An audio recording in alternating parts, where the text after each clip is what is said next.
अस्सलाम वालेकुम।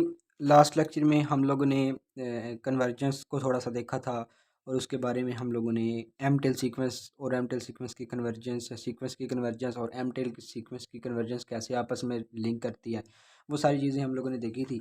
आज हम लोग कन्वर्जेंस को थोड़ा बाउंड्रीनेस के साथ मिक्सअप करेंगे और इसके बाद अलजबरा ऑफ लिमिट्स का टॉपिक करेंगे। तो और इसके बाद इंशाल्लाह लेक्चर को बाइंड अप कर देंगे। इसके अलावा अब देखें, चलें अब शुरू करते हैं। थ्योरम ये है कि a convergent sequences of real numbers is bounded. ठीक है, अभी मैं पहले आपको बता दूं कि इस थ्योरम का कन्वर्स ट्रू नहीं है। कन्वर्स का मतलब कि हर बाउंडेड सीक्वेंस कन्वर्जेंट नहीं होगा। इसके हम एग्जांपल देखेंगे, लेकिन अभी एक बार इस थ्योरम को कर लें। थ्योरम ये कहता है, मैं दोबारा बता रहा हूँ कि a sequence of real numbers is bounded, यानी कि कोई भी सीक्वेंस ऑफ रियल नंबर्स है वो बाउंडेड है। अब थोड़ा सा इसकी ना हम लोग इलस्ट्रेशन एक दफ़ा देख लेते हैं कि ये कहना क्या चाह रहा है। प्रूफ तो इसका फिर देखेंगे कि कोई भी सीक्वेंस है, आपके पास कोई भी सीक्वेंस है वो कन्वर्जेंट होगा। अगर तो वो कन्वर्जेंट है सीक्वेंस, ठीक है, तो वो आपके पास क्या होगा, बाउंडेड होगा। अब इसका मतलब क्या है, देखें हम लोगों ने कन्वर्जेंट सीक्वेंस की क्या डेफिनेशन पढ़ी थी। कन्वर्जेंट सीक्वेंस की हम लोगों ने जो डेफिनेशन पढ़ी थी वो ये पढ़ी थी कि x n minus x, x कर लें एल कर लें, ठीक है, एक ही बात है, ये लेस देन एप्सिलॉन था, इतनी सी बात है। इधर से आपके पास बाउंडेडनेस आएगी। और एक बाउंडेडनेस की डेफिनेशन हम लोगों ने जो लास्ट टाइम पढ़ी थी वो ये भी पढ़ी थी कि x n is less than और इक्वल टू पॉजिटिव में, एक ये चीज़ थी। या आप लोग इसको ओपन करके लिखोगे तो एक्स एन जो है वो लेस देन और इक्वल टू एम आ जाता है और greater than equal to minus m, यानी हमें ये लोअर बाउंड भी मिल जाता है, अपर बाउंड भी मिल जाता है। ठीक है, इस वजह से हम इसको जो है वो आपके पास बाउंडेड कहते हैं। अब इस चीज़ से ये चीज़ सिमिलर है, वो कैसे, आप देखो एक्स एन माइनस एक्स आएगा, आप मॉड की डेफिनेशन यूज़ करो, ये लेस देन आएगा, ये चीज़ लेस देन आएगी एप्सिलॉन से, ये चीज़ लेस ग्रेटर देन आएगी माइनस एप्सिलॉन से। आप एक्स को सारी तरफ ऐड कर दो, x plus x minus epsilon आ जाएगा। ठीक है जी, less than x n less than आपके पास है एक्स प्लस एप्सिलॉन, और ये चीज़ वही डेफिनेशन से for all n greater than equal to n naught से। ठीक है, अब अगर आप इतनी सी हिस्सा देखें ये वाला, तो ये आपके पास बाउंडेडनेस नहीं बता रहा आपकी नेचुरल नंबर्स के लिए। ठीक है, वो कैसे देखें कि आपको पास अपर बाउंड भी मिल गया है x plus epsilon, lower bound भी मिल गया एक्स प्लस एप्सिलॉन। लेकिन अगर आप थोड़ा सा गौर करें तो आपको ये चीज़ मिली है नेचुरल नंबर एन और उससे आगे आने वाले नंबर्स के लिए, यानी कि कन्वर्जेंस हमें ये यानी कि गारंटी देती है कि मिसाल है आपके पास एक सीक्वेंस है ना, ये वाला, ये आपके पास एक सीक्वेंस है, ये सारी लाइन जो है यहाँ से लेकर यहाँ तक, ये जो लाइन है ये सारी की सारी आपके पास एक्स एन है। ठीक है, एक्स एन है। अभी मैं ये कहा कन्वर्जेंस से हमने ये कहा कि एन नॉट से आगे आने वाले जितने भी नेचुरल नंबर, जितने भी पॉसिबल नेचुरल नंबर्स थे, उन सब के लिए आपके पास इस एक्स का डिफरेंस, मिसाल है मैं एक्स यहाँ पे कहीं पे क्या देता हूँ, कहीं पे भी कह दे कि उन सब ये जितने भी पॉइंट्स आएंगे, एक दो तीन, जितने भी ये सारे के सारे पॉइंट्स आ रहे हैं, इनका एक्स से डिस्टेंस इस एप्सिलॉन डिस्टेंस से लेस है, यानी कि इन सब का इकट्ठा जितने भी हैं, एक्स वन का डिस्टेंस एक्स से लेस देन एप्सिलॉन है, एक्स टू का डिस्टेंस एक्स से लेस देन एप्सिलॉन है। ठीक है, एप्सिलॉन आप चूज़ करते हो अपनी मर्जी से, जितना मर्जी छोटा नंबर चूज़ कर लो, उसके लिहाज से कन्वर्जेंस उतनी ज़्यादा एक्यूरेट होती चली जाती है। ठीक है, अब बेसिकली बाउंडेडनेस में हमने क्या ढूंढना है, हमने अपर बाउंड को ढूंढना है और लोअर बाउंड को ढूंढना है। यहाँ से हमें अपर बाउंड और लोअर बाउंड तो मिल गए हैं, लेकिन वो सिर्फ मिले हैं एन नॉट से आगे आने वाले नंबर्स के लिए, यानी एन नॉट से आगे आने वाले जितने भी नंबर हैं, जितनी भी टर्म्स हैं, उन सब के लिए श्योरिटी मिल गई है कि आपके पास अपर बाउंड भी, लोअर बाउंड भी मौजूद है, अपर बाउंड भी मौजूद है। लेकिन एन नॉट से जो पिछले नंबर हैं उनके लिए तो आपके पास कोई श्योरिटी नहीं है। जिस तरह मैं मिसाल देता हूँ आपको कि आपके पास एक नंबर था 1 2 3 4, आगे -4 -5 -6 अप टू सो ऑन। मिसाल है मैं ये कहता हूँ कि 4 या उससे आगे आने वाली जो टर्म्स है ना, वो बेसिकली ज़ीरो को कन्वर्ज कर रही हैं। सीक्वेंस की जो टर्म्स हैं वो ज़ीरो को कन्वर्ज कर रही हैं। लेकिन ये जो तीन नंबर्स हैं, ये वाले शुरू वाले तीन नंबर हैं, अब ये तो ज़ीरो से बड़े हैं, कन्वर्ज कर रहा है और ये आगे डिक्रीज कर रहा है सीक्वेंस। ठीक है, यानी जो होता होता होता जो है वो आपके, सॉरी ये इन्फिनिटी होगा, बल्कि ये एग्जांपल सही नहीं है, मैं आपको एग्जांपल दूसरी देता हूँ। जैसे कि हम एक सीक्वेंस लेते थे 1/n। ठीक है, हम 1/n तो लेते हैं, लेकिन हम उसमें कुछ नंबर शुरू में ऐड करते हैं, जिस तरह 1 2 3 4 5 अप टू सो ऑन, चलते चलते कहीं पे आ गया 100, फिर आगे सीक्वेंस बना लिया 1 1/2 1/3, ये कुछ इस तरह करके हमने sequence up to so on ये बना लिया हमने। ठीक है, मर्जी का सीक्वेंस कुछ भी बना सकते हैं हम सीक्वेंस, हमने एक सीक्वेंस बना लिया। अब सीक्वेंस में यहाँ से जो आगे आने वाली टर्म है, यानी कि जो ये वाली जो 1 बनेगा, ये वाला 1, ये है 101th पोजीशन पे। ठीक है, अब 101 पोजीशन और उससे आगे आने वाली जो है वो तो सारी कन्वर्ज कर रही हैं ज़ीरो को, यानी हमें एक एन नॉट ऐसा मिल गया है जो n naught is equal to 101 है कि 101 से आगे आने वाली टर्म्स जो हैं वो आपके पास कन्वर्ज कर रही हैं ज़ीरो को, ठीक है, यानी ये सारी आगे टर्म्स ज़ीरो को कन्वर्ज कर रही होंगी। लेकिन ये जो पहली टर्म्स है इनके बारे में क्या ख्याल है? इनकी तो कोई कन्वर्जन शो नहीं हो रही, ये 100 पे जाकर रुक गई। अब ऐसे तो नहीं आप कह सकते कि सारी की टर्म 100 को कन्वर्ज कर रही हैं। कन्वर्जेंस का तो कंसेप्ट है इन्फिनिटली टाइम, मतलब इन्फिनिट टर्म्स आपके पास उस नंबर को कन्वर्ज कर रही हो, तो इसका मतलब इसकी इनकी कन्वर्जेंस के बारे में तो आप लोग कुछ नहीं बता सकते, इतनी टर्म्स के बारे में जो कन्वर्ज। तो उस चीज़ को आप लोग डील करने के लिए बाउंडेडनेस का कंसेप्ट लेकर आते हो कि आप ये कहते हो, सॉरी बाउंडेडनेस का कंसेप्ट नहीं लेके आते आप लोग यहाँ पे। अब इसकी इस सीक्वेंस को आप बताओगे बाउंडेडनेस बाउंडेड कैसे है। इधर से छोटा नंबर तो आपको मिल जाएगा ज़ीरो, बज़ाहिर 1 इधर नज़र आ रहा है, 1 सबसे बड़ा है तो आपके पास, सॉरी 100 सबसे बड़ा है तो 100 इसका अपर बाउंड हो जाएगा, वो बज़ाहिर नज़र आ रहा है वो ठीक है। लेकिन अगर हम लोग इसको जो है वो फाइंड करना चाहें बाय मेथड, यानी कि बाउंडेडनेस जो मेथड है हमारे पास, यानी कि जो एक्स एन का जो मॉड है वो लेस देन एम होना चाहिए for all n belongs to natural number. हमें कन्वर्जेंस जो है वो एन नॉट और उससे आगे आने वाले नेचुरल नंबर्स की तो श्योरिटी देती है, लेकिन उससे जो पीछे नेचुरल नंबर्स हैं उनकी श्योरिटी नहीं देती, ठीक है। अब हम लोग वो कैसे करेंगे, वो हम लोग अब इस थ्योरम में देखते हैं। यानी एन नॉट यहाँ पे 101 है ना, तो 101 से जो शुरू वाली टर्म्स है 100 टर्म्स ये वाली हैं, इनकी कन्वर्जेंस जो है वो, यानी कि जब इनकी कन्वर्जेंस ही नहीं है, यानी कि हम इनको ये नहीं कह सकते कि 100 को कन्वर्ज कर रहे हैं, क्योंकि चीज़ें इनफाइनाइटली मैनी टाइम्स उस नंबर को कन्वर्ज करनी चाहिए, यानी कि इनफाइनाइट टर्म्स। अब ये तो 100 टर्म्स हैं, इनफाइनाइट टर्म्स तो नहीं है, तो इस वजह से इतने हिस्से के हम कन्वर्जेंस के बारे में तो कुछ नहीं कह सकते। तो इस वजह से यहाँ पे आप लोग कहते हो कि ये जो शुरू में आने वाली टर्म्स होंगी ये वाली, और ये मैंने आपको जस्ट एक रफ एग्जाम्पल दी है, ठीक है। वैसे तो सीक्वेंस पूरा ये है, सीक्वेंस आगे चलता चलता जो है वो ज़ीरो की कन्वर्ज करेगा, पूरा सीक्वेंस ज़ीरो की कन्वर्ज करेगा। जस्ट मैंने आपको एग्जांपल समझाने के लिए कि एन नॉट से आगे आने वाली टर्म्स के लिए तो कन्वर्जेंस का हमें पता है कि वो एक्स को कन्वर्ज कर रहा है, लेकिन एन नॉट से जो शुरू वाली टर्म्स हैं उनकी कन्वर्जेंस का हमें आइडिया नहीं है। तो इस वजह से फिर आप लोग क्या करते हो, फिर यहाँ पर बाउंडेडनेस को बनाने के लिए आप लोग एक मैक्सिमम का कंसेप्ट यूज़ करोगे, जो अभी मैं बताऊँगा आपको, ठीक है। तो ये यूँ करके हम लोग फाइंड कर सकते हैं।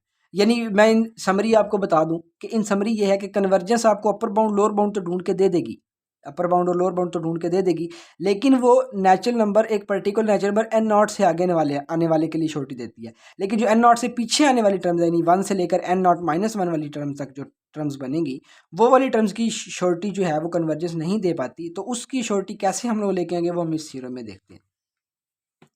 Let x n be a convergent sequence और let x it convergence to x. जाहिर सी बात, अगर कोई कन्वर्जेंट सीक्वेंस है उसकी कोई ना कोई लिमिट भी लाजमी होगी, हमने वो लिमिट एक्स कह ली। तो कन्वर्जेंस की डेफिनेशन यहाँ तक यूज़ की, आपके पास क्या आएगा, for any epsilon greater than zero, आपके पास एक पॉजिटिव रियल एप्सिलॉन जो है वो बिलोंग करेगा, सॉरी एग्जिस्ट करेगा, कि उसके लिए एक नेचुरल नंबर एग्जिस्ट करेगा एन नॉट कि एक्स माइनस एक्स। ये अभी पिछले लेक्चर में मैंने इसकी बड़ी डिटेल में जो है वो आप लोगों को बता दी, आप लोग वो लास्ट लेक्चर देख लीजिएगा ताकि आप लोगों को इसकी बेटर अंडरस्टैंडिंग हो जाए। बाकी कोई भी कन्फ्यूजन हो तो आप लोग कमेंट सेक्शन में पूछ लें, और जो लोग व्हाट्सएप ग्रुप में ऐड हैं वो लोग व्हाट्सएप ग्रुप में पूछ सकते हैं, ठीक है जी। तो आपके पास होगा x n minus x less than epsilon जो है वो for all n greater than equal to n naught, ठीक है। यहाँ तक हमें छोटी मिल गई। अच्छा, अब हम लोग आगे चलते हैं। हम लोग ये कहते हैं, वो तो मैंने आपको upper bound lower bound just समझाने के लिए किया था, ये थ्योरम ज़रा थोड़ा डिफरेंट वे में चल रहा है तो आप लोग इसको इसी तरह ही लिखेंगे। मैंने जस्ट ओवरव्यू आपको देने के लिए वो एक्स प्लस एप्सिलॉन और एक्स माइनस एप्सिलॉन अपर बाउंड और लोअर बाउंड आपको बताएं, पिछले कंसेप्ट को रिकॉल करवाने के लिए। अच्छा, we have x n is bounded, हमने शो क्या करना है कि एक्स एन जो है वो आपके पास बाउंडेड है, ठीक है। तो यानी कि हमें एक पॉजिटिव रियल नंबर ढूंढना होगा कि एक्स एन का मॉड उस पॉजिटिव रियल नंबर से छोटा है और फॉर ऑल नेचुरल नंबर्स वाली, ये चीज़ हम लोगों ने, ये दो लाइनें बता रही हैं कि हम लोगों ने अब आगे करना क्या है, ठीक है। अच्छा, अब हम लोग क्या करते हैं कि एक्शन लिखते हैं, यहाँ पे कंसीडर कर लेते हैं। देखें ना, हमने क्या करना है कि एक्शन का मॉड लेस देन एम बनाना है। हम इसकी हाफ साइड को कंसीडर करते हैं, जिस तरह हम लोग छोटी क्लासेस में करते थे कि हमें लेफ्ट हैंड साइड को अगर राइट हैंड साइड के इक्वल प्रूव करना होता था, हम राइट हैंड साइड को कंसीडर करते थे, उसको सॉल्व करते थे, तो वो right hand side, sorry left hand side, यानी एक साइड को कंसीडर करते थे, दूसरी साइड बन जाती थी। तो इसी तरह अगर हम लोग इसकी ये वाली साइड कंसीडर कर दें और किसी तरीके से हम लोग लेस देन एम वाली ये वाली रिलेशन बना लें, तो हम लोग कामयाब हो जाएंगे अपने काम में। और ये चीज़ फॉर ऑल नेचुरल नंबर्स होनी चाहिए। हमने इसकी लेफ्ट हैंड साइड कंसीडर कर ली, एक्स एन ले लिया, इस एक्स एन में हमने प्लस एक्स माइनस एक्स किया, ट्राइंगुलर इनइक्वालिटी यूज़ की, एक्स एन माइनस एक्स बना दिया, ये प्लस एक्स हो गया, ठीक है। फिर अब देखें, अब आपके पास ये जो इक्वेशन नंबर 1 है ये क्या बता रही है कि x n minus x less than epsilon है। तो इसका मतलब जब इस डिफरेंस में इससे बड़ा नंबर यूज़ करेंगे तो जाहिर सी बात है जो रिजल्ट है वो ओवरऑल बड़ा आएगा। जैसे कि मैं आपको बताता हूँ, हमने क्या किया, x n minus x mod जो है वो लेस देन एप्सिलॉन था, ये हमें पता था।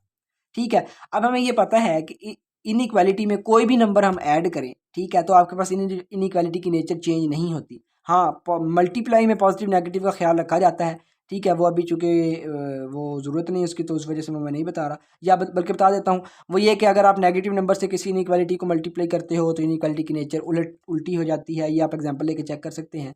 इसी तरह अगर किसी इनइक्वालिटी में पॉजिटिव नंबर को मल्टीप्लाई किया जा रहा है तो उसकी नेचर सेम रहती है, नेगेटिव में उलट जाती है। इसी तरह आप लोग, लेकिन समीशन में ये नहीं होता, आप लोग ऐड कोई भी नंबर कर दो, सब्ट्रैक्ट कोई भी नंबर कर दो, तो इनइक्वालिटी के नेचर में कोई फ़र्क नहीं पड़ता। ठीक है, आप लोगों ने क्या किया, आप लोगों ने फिर यहाँ पे चूंकि हम लोगों ने एक साइड पे, अभी हमें इस अगले हिस्से का नहीं पता, हमने सिर्फ अभी ये चीज़ सा पता है। अब इसमें आप लोगों ने एक्स को ऐड करना है, एक्स का मॉड पॉजिटिव है तो पॉजिटिव को दोनों साइड पे आप ऐड कर सकते हैं। आपने क्या किया, ये एक्स एन माइनस एक्स का मॉड वही था, इसमें प्लस एक्स मॉड किया, चूँकि ये एक्स मॉड एक रियल नंबर है तो इस वजह से आप ऐड कर सकते हैं। ठीक है, और ये less than epsilon plus x mod. अब ये चीज़ किससे बड़ी थी, ये वाली चीज़ तो बड़ी थी इससे, ये वाली चीज़ इसके इक्वल है, तो इसका मतलब कि इन जब सबको आप लोग इकट्ठा मर्ज करोगे तो आपके पास बनेगा एक्स एन का मॉड लेस देन है एक्स प्लस एप्सिलॉन। और ये चीज़ ट्रू किधर से है, अब ये यहाँ से यहाँ तक, यहाँ पे कन्वर्जेंस का रिजल्ट यूज़ किया, तो इसका मतलब ये वाली जो इनइक्वालिटी आगे आई है ये चीज़ ट्रू होगी for all n greater than equal to n naught से। यानी यहाँ पे आप लिखोगे for all n greater than equal to n naught, यानी कि अब इसको बेसिकली आप यूँ कह लोगे एक्स प्लस एप्सिलॉन, एप्सिलॉन भी आपके पास रियल नंबर है, एक्स मॉड भी एक पॉजिटिव रियल नंबर है, तो इनका सम भी एक पॉजिटिव रियल नंबर होगा, तो उसको आप एप्सिलॉन डैश कह लिए।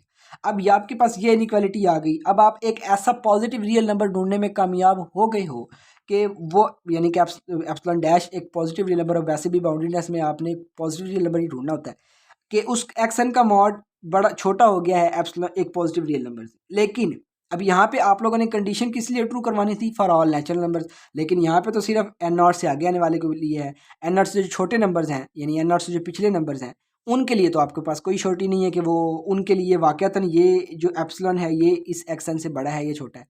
ठीक है, तो उसके लिए आप लोग क्या करते हो, आप लोग सिंपली ये करोगे कि आप जो हो वो जो एन नॉट से छोटे नंबर्स हैं वो भी सारे ले लोगे, और जो एन नॉट से बड़े नंबर्स हैं वो भी सारे ले लोगे। यानी कि मैं एक अगर लाइन लगाऊं, यहाँ पे कहीं पे एन नॉट है, इन सब के लिए आपको एक पॉजिटिव नंबर एप्सिलॉन डैश मिल गया है, जो इधर आगे आने वाली जितनी भी टर्म्स हैं उन सब से ये बड़ा है। अब इनमें से हो सकता है कि एप्सिलॉन जो है वो इनमें से किसी से छोटा हो जाए। ठीक है, तो हम लोग क्या करेंगे, हम लोग ये वाले सारे नंबर भी उठा लेंगे और ये वाला नंबर भी उठा लेंगे। अब चूंकि ये इनसे सबसे बड़ा है, तो अगर इन सारों का और इन सारों का मैक्सिमम, यानी मिसाल है इधर नंबर्स आ रहे थे 1 2 3 4 अप टू 100 तक, एन नॉट से पिछले नंबर्स, और एप्सिलॉन जो था वो आपके पास, मिसाल मैं दे देता हूँ 99 है, मिसाल है, सही है। यानी कि यूँ कह लो कि एन नॉट से आगे आने वाले नंबर्स के लिए 99 जो है वो आपके पास सबसे बड़ा है।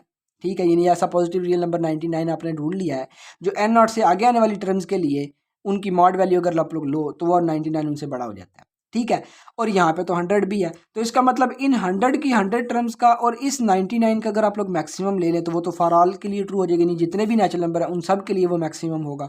अब वो अगर 100 है तो 100 अब 99 से भी बड़ा है, तो 100 इनसे भी बड़ा है और इनसे भी बड़ा है। ठीक है, तो इस वजह से आप लोग क्या करोगे, आप लोग जो हो वो इस एप्सिलॉन डैश को, यानी आपका एम डैश, इधर एम क्या मैंने कहा है, इधर मैंने कैपिटल एम कह दिया, वो पॉजिटिव रियल नंबर है, कि जो एन नॉट से पीछे आने वाली टर्म्स थी, एक्स एन वन, एक्स1 x2 x3 up to so on x n naught -1, ये वाली टर्म्स और एप्सिलॉन, ठीक है, इन सब का मैक्सिमम ले लिया। अब एप्सिलॉन थी एन नॉट से आगे आने वालों के लिए, और ये वाली वो टर्म्स हैं जो एन नॉट से छोटी हैं। ठीक है, तो इसका मतलब ये हो गया कि अब ये वाली जो चीज़ है, ये जो मैक्सिमम है, इन सब का जो मैक्सिमम है वो फॉर ऑल के लिए ट्रू होगा। तो इसका मतलब m इन सब का मैक्सिमम है, तो m जो है वो इस एक्शन की जितनी भी टर्म्स हैं उन सब से छोटा है। मैं दोबारा रिकॉल कर दूं, एप्सिलॉन जो है वो एक्स एन की एन नॉट से आगे आने वाली टर्म्स, यानी कि एक्स एन एक सीक्वेंस है, ये मैंने एक सीक्वेंस बनाया, ये आपके पास एन नॉट था, एन नॉट से आगे आने वाली जो सीक्वेंस की टर्म्स हैं उनके लिए हमें कन्फर्म हो गया है कि 99 जो है वो उन सब से बड़ा है। लेकिन अब इनमें से पीछे एन नॉट से जो पीछे आने वाली जो टर्म्स हैं, ये वाली मिसाल वो कोई 100 टर्म्स 200 टर्म्स जितनी भी बन गई, उनमें 99 किसी नंबर से छोटा हो गया, तो आप क्या करोगे, आप उन जो पीछे एन नॉट से पीछे आने वाली टर्म्स हैं उन सब का 99 के साथ मैक्सिमम ले लोगे। अगर उन सब में कोई बड़ा हुआ तो वो 99 से बड़ा होकर वो मैक्सिमम आ जाएगा। अगर 99 उन सब में बड़ा हुआ तो 99 उन सब में मैक्सिमम आ जाएगा। तो इस तरह आप लोग कह सकते हो कि यह फॉर ऑल हो जाता है, तो ये फॉर ऑल नेचुरल नंबर्स 2 है। ये तो हम लोगों ने अब थ्योरम कर लिया कि आपके पास ये थ्योरम जो है वो यानी कि कन्वर्जेंट सीक्वेंस बाउंडेड हो गया। ठीक है जी।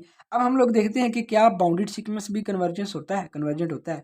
नहीं होता ऐसा, क्योंकि देखें आपने क्या किया, आप लोगों ने जिस तरह मैं इधर ही दिखा देता हूँ, बल्कि इधर नहीं, इसका प्रूफ गिवन, इसका प्रूफ मैं आप लोगों को करवा देता हूँ। वो ये कि आप सीक्वेंस लो -1 की पावर n। अब आप लोग बाउंडेडनेस की जब पिछला लेक्चर पढ़ के आए होंगे, lecture number 3 I think so, जिसमें मैंने -1 की पावर n को बाउंडेड प्रूव किया था, प्रूव किया था या बताया था शायद, चले मैं इधर प्रूफ भी कर देता हूँ दोबारा, कि आपके पास बाउंड ये ऐसे है कि इसके अंदर टर्म्स कौन सी आ रही हैं, -1 +1 -1 +1, यानी इसके अंदर टर्म्स या तो +1 आ रही हैं या -1 आ रही हैं। तो इसके अंदर सबसे छोटी टर्म आपको कौन सी मिलेगी, -1, सबसे बड़ी टर्म कौन सी मिलेगी, +1। तो यहाँ से ये सीक्वेंस बाउंड हो जाता है, लोअर साइड से नेगेटिव साइड पे बाउंड होगा और पॉजिटिव साइड पे 1 +1 हो जाएगा। तो इसका मतलब ये बाउंडेड सीक्वेंस तो बनता था, लेकिन ये कन्वर्जेंट नहीं है, बिकॉज अगर आप लोग -1 की पावर 2n जिस तरह मैंने जो है वो, अगर आप लोग थोड़ा सा याद करो आगे, चूँकि अभी हम लोग सब सीक्वेंशियल लिमिट हम लोगों ने नहीं पढ़ी, तो बस आप लोग अभी सिर्फ ये ज़हन में रख लो कि अगर आपके पास कोई सीक्वेंस है, ठीक है, कोई भी एक सीक्वेंस है, अगर उसके आप दो ऐसे सब सीक्वेंसेस ढूंढने में कामयाब हो जाएं कि वो कन्वर्जेंट सब सीक्वेंस भी हों लेकिन उनकी लिमिट डिफरेंट हो, जिस तरह मैं आपको एक मिसाल देता हूँ, हम डिसकंटिन्यूटी में करते थे, हम ये कहते थे कि अगर लेफ्ट हैंड लिमिट इक्वल होगी राइट हैंड लिमिट के और वो इक्वल हो जाए फंक्शन की वैल्यू उसी लिमिट के ऊपर जिस पे आप लिमिट फाइंड कर रहे हो, तो तब आप लोग उसको कंटिन्यूटी कहते थे। सिमिलर कंसेप्ट से आप लोग क्या करोगे, आप ये कहोगे कि जो मेन सीक्वेंस है उसकी लिमिट, उसके एक सब सीक्वेंस की लिमिट, यानी उसके दो सब सीक्वेंसेस आपने ढूंढ लिए जो कन्वर्जेंट थे। जिस तरह मैं कहता हूँ कि -1 की पावर 2n एक सब सीक्वेंस है इसका, वो भी एक कन्वर्जेंट सब सीक्वेंस है, इसकी कन्वर्जेंस ये कन्वर्ज करता है 1 को, क्योंकि इसके अंदर सारे 1 आ जाते हैं। -1 की पावर 2n +1 इसका एक सब सीक्वेंस है, यानी अगर इवन नंबर्स पर जो वैल्यूज़ हैं वो ले लो तो आपके पास सारी की सारी क्या बन जाती हैं, +1। ऑड वाली ले लो तो आपके पास +1 -1 बन जाएगी, ये कन्वर्ज करता है -1 को। यानी आपको दो सब सीक्वेंस मिल गए हैं कि एक की लिमिट +1 है, एक की लिमिट -1 है। तो अगर आप ऐसे सिनेरियो बनाने में कामयाब हो जाएं, आप दो सब सीक्वेंसेस ढूंढ लें, वो सब सीक्वेंसेस कन्वर्जेंट भी हों और उनकी लिमिट्स भी डिफरेंट हों, जिस तरह -1 की पावर 2n एक कन्वर्जेंट सब सीक्वेंस है, -1 की पावर 2n +1 एक कन्वर्जेंट सब सीक्वेंस है, लेकिन इन दोनों की लिमिट सेम नहीं है, लिमिट डिफरेंट है। तो यहाँ पे फिर आप लोग कहते हो कि इस सिनेरियो के अंदर आपके पास जो है वो मेन सीक्वेंस डाइवर्ज कर जाता है। तो इस वजह से आप लोग क्या कहते हो कि इसकी चूंकि सब सीक्वेंशियल लिमिट्स डिफरेंट आ जाती हैं, जिस वजह से आप लोग यहाँ पे इसको डाइवर्जेंट सीक्वेंस कह देते हो। तो इसका मतलब यहाँ पे हम लोग, हाँ हो भी सकता है ऐसे बाउंडेड सीक्वेंसेस एग्जिस्ट करते हैं जो आपके पास जो है वो कन्वर्जेंट भी होता है, जिस तरह 1/n एक बाउंडेड सीक्वेंस भी है और ये कन्वर्जेंट सीक्वेंस भी है कि क्योंकि ये 0 को कन्वर्ज करता है। ठीक है जी। अच्छा, अब हम लोग क्या करते हैं, अलजबरा ऑफ लिमिट शुरू करते हैं। अलजबरा ऑफ लिमिट्स जो है वो आपके पास, हम लोग जल्दी जल्दी इसको करेंगे, ठीक है। अगर वीडियो ज़्यादा लेंथी हुई तो मैं फिर इसको अलजबरा ऑफ लिमिट्स का जो कुछ हिस्सा है वो सेकेंडली वीडियो में अपलोड कर दूंगा, क्योंकि ज़्यादा लेंथी वीडियो भी सुनना ज़रा मुश्किल होती है। ठीक है, तो मैं कोशिश करूँगा 30 to 35 मिनट्स तक ही करूँ लेक्चर, ताकि आप लोगों को भी सुनने में आसानी हो। तो क्योंकि ज़्यादा लेंथी लेक्चर में भी बंदा बोर हो जाता है। ठीक है जी, अलजबरा ऑफ लिमिट शुरू करते हैं। जिस तरह हम लोगों ने अलजबरा ऑफ नंबर्स किया, प्लस माइनस करना, ठीक है, इसी तरह अलजबरा ऑफ फंक्शंस आप लोग करते हो, प्लस माइनस करना, मल्टीप्लिकेशन में फंक्शन में कंपोजिशन आ जाती है। ठीक है, इसी तरह आप अलजबरा ऑफ लिमिट्स की बात करते हो कि लिमिट्स को क्या हम लोग ऐड सब्ट्रैक्ट कर सकते हैं, छोटा बड़ा कह सकते हैं, एक दूसरे पर किस तरह इंटरडिपेंडेंट हो जाती हैं लिमिट्स, वो अब सारी चीज़ें हम लोग क्या करेंगे अलजबरा ऑफ लिमिट्स में पढ़ेंगे। ठीक है जी। अच्छा, अब इसकी ना मैं कुछ चीज़ें गिवन में शुरू में बना लूँगा, फिर उसके पार्ट्स को मैं डिस्कस करूँगा और बारी बारी फिर आप लोगों को चीज़ें बताऊँगा। ठीक है, अभी हम लोगों ने क्या है, अलजबरा ऑफ लिमिट्स में जो गिवन सीक्वेंसेस हैं वो कन्वर्जेंट सीक्वेंसेस होंगे। हम फिर उन सीक्वेंसेस को ऐड करके देखेंगे कि अगर हम उनको ऐड करें तो फिर उनके कन्वर्जेंस पे क्या असर आता है, उनको सब्ट्रैक्ट करें तो क्या आता है, मल्टीप्लाई करें, डिवाइड करें, उनका रेसिप्रोकल ले, ठीक है, उनको मतलब यानी कि यूँ कह लें कि बस यही अलजबरा है। ठीक है, तो आपस में मल्टीप्लाई कर लें, ठीक है, तो तब उनकी लिमिट्स पे क्या असर आएगा वो हम लोग अब देखेंगे। ठीक है जी, अब हम लोग क्या करते हैं, हम पहले गिवन में ले लेते हैं कि दो कन्वर्जेंट सीक्वेंसेस हैं।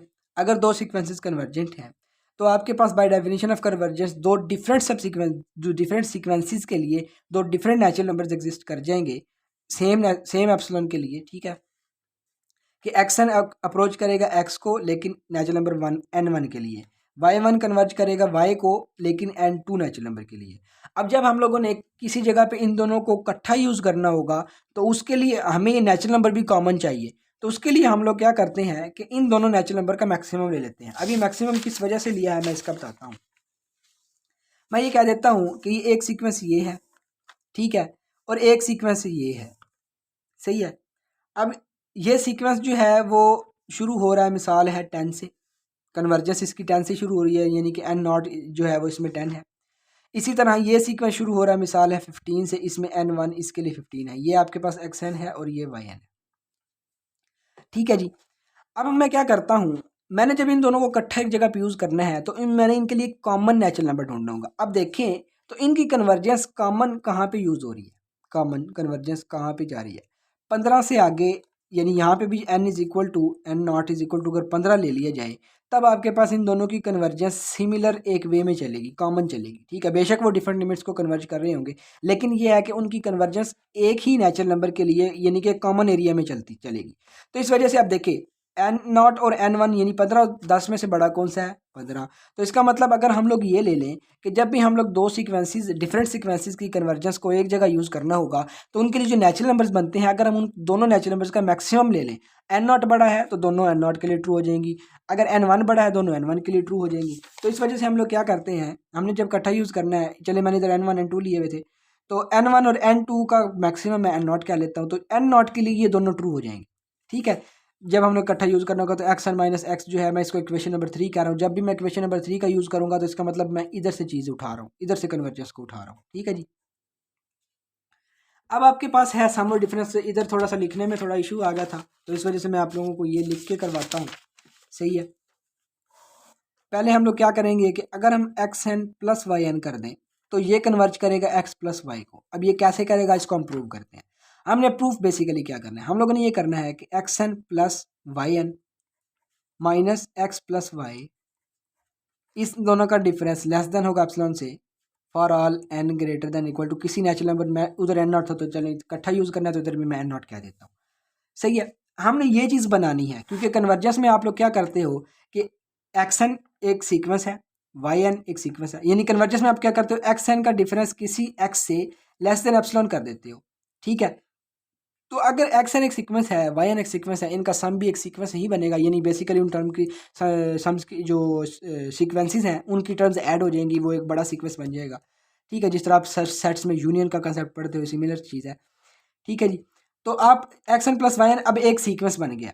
अब ये जो सीक्वेंस है ये एक लिमिट को कन्वर्ज करेगा, अब इसमें लिमिट्स भी ऐड हो गई, जिस तरह सीक्वेंसेस ऐड हो गए उनकी लिमिट्स भी ऐड होगी। जिस तरह मिसाल है मैं अगर कहता हूँ एक्स एन जो है वो कन्वर्ज करता है 5 को, वाई एन कन्वर्ज करता है आपके पास 2 को, तो आपके पास x n plus y n converge करेगा 7 को। इस तरह इस तरह की बात हो रही है। तो कन्वर्जेंस में आपने ये वाली इनइक्वालिटी इंटेन करवानी होती है। तो इसके लिए आप क्या करोगे, ये sequence x n minus x n का जो मॉड है वो लेस देन एप्सिलॉन कर देते हो। तो ये इसी तरह x n minus y n less than minus x plus y जो है आप लेस देन एप्सिलॉन करेंगे, और किसी नेचुरल नंबर एन नॉट के लिए ये चीज़ आप लोगों ने बनानी होगी। हम कंसीडर कर लेते हैं, consider x n plus y n minus x plus y, ये कंसिडर कर लेते हैं, और इसको इसका जो डिफरेंस है ये मॉड वैल्यू इसको किसी तरीके से लेस देन एप्सिलॉन बनाते हैं। इसको हम सिंप्लीफाई करें तो ये बनेगा x n minus x plus y n minus y. Triangular inequality को यूज़ करें तो ये लेस देन बन जाएगा x n minus x plus y n minus y, ठीक है जी। अब अगर देखा जाए आपके पास, अब आप इक्वेशन नंबर 3 को याद करें। इक्वेशन नंबर 3 क्या थी मैं दिखाता हूँ। इक्वेशन नंबर 3 ये थी कि x n minus less than होगा एप्सिलॉन से, इसी तरह y n minus y less than होगा एप्सिलॉन से, और ये दोनों किस चीज़ के लिए ट्रू हैं, ग्रेटर देन नेचुरल नंबर। अब याद रखें अगर ये पेपर में ये क्वेश्चन आता है तो आप इतना हिस्सा हर थ्योरम में करोगे। ये जो जितने भी मैं पार्ट्स करवाऊंगा इन सब पार्ट में ये इतना हिस्सा ये कॉमन सब में करोगे, इसलिए कॉमन था तो इसलिए मैंने शुरू में ही लिख लिया इसको, सही है। तो जहाँ जहाँ मुझे इसकी ज़रूरत पड़ी है इस कॉमन हिस्से की, मैंने डायरेक्टली इसी इक्वेशन नंबर का आप लोगों को हवाला दे के वहाँ पे वो डायरेक्ट यूज़ की हुई है। लेकिन मैं जहाँ पे डायरेक्ट यूज़ करूँगा वहाँ पे आपको ये दिखाऊंगा कि मैंने इस जगह पे इतना हिस्सा किया है, आपने पेपर में ऐसे लिखना है, मैं सारी चीज़ें बताऊँगा आप लोगों को। ठीक है जी। आपने क्या करना है, आपने करना है जब आप लोग ये चीज़ अटेन कर लोगे, आप लोगों के पेपर में ज़ाहिर सी बात है इक्वेशन नंबर 3 ही बनेगी। फिर आप लोगों के कहोगे कि using equation number 3, using equation number 3, आप लोगों के पास ये वाली जो चीज़ है ये लेस देन बन जाएगी एप्सिलॉन से प्लस एप्सिलॉन से। अब वो क्या, ये कैसे हुआ है देखिए, मैं आप लोगों को थोड़ा सा इधर ही करवा देता हूँ। मैंने क्या कहा था, एक्स एन जो है यहाँ पे क्या है, x n minus x less than epsilon है, y n minus y less than epsilon है। अब दोनों इनइक्वालिटीज़ को ऐड कर लें। ऐड करोगे तो लेफ्ट साइड लेफ्ट में ऐड होगी, राइट साइड राइट में ऐड होगी। X n minus x plus y n minus y. ठीक है जी। तो आपके पास ये चीज़ लेस देन होगी एप्सिलॉन प्लस एप्सिलॉन, तो ये एप्सिलॉन प्लस एप्सिलॉन 2 एप्सिलॉन बनेगा। आप लोग इसको लेट कर लो, ये किसी लेस 2 एप्सिलॉन यानी एप्सिलॉन डैश के बराबर है। सही है जी।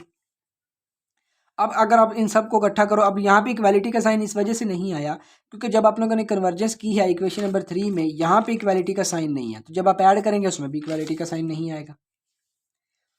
तो ये आपके पास बन जाएगा x n plus y n minus x plus y less than epsilon dash. ये फॉर ऑल क्या है, अब ये देखिए कॉमन किसके में था, एन डैश एन नॉट के लिए, तो यहाँ पे आप कॉमनली क्या कह दोगे, एन नॉट के लिए क्या दोगे। तो ये आपने कन्वर्जेंस बना ली, यहाँ से x n plus y n converge कर देगा एक्स प्लस वाई को। ठीक है।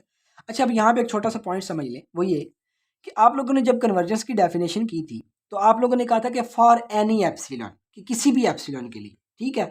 अब ये जो मैं एप्सिलॉन डैश लेट कर रहा हूँ, आप लोगों को ये क्या श्योरिटी है, क्या श्योरिटी है कि ये फॉर एनी वाली कंडीशन को फुलफिल कर रहा है। देखें, अगर हम लोग याद लिखें कि आपके पास मिसाल है एप्सिलॉन, मैंने एप्सिलॉन के लिए यहाँ में कन्वर्जेंस से एप्सिलॉन के लिए कन्फर्म है कि ये फॉर एनी वाली कंडीशन को फुलफिल कर रहा है, फॉर एनी, यानी एप्सिलॉन जो है वो आपके पास फॉर एनी वाली कंडीशन को फुलफिल कर रहा है।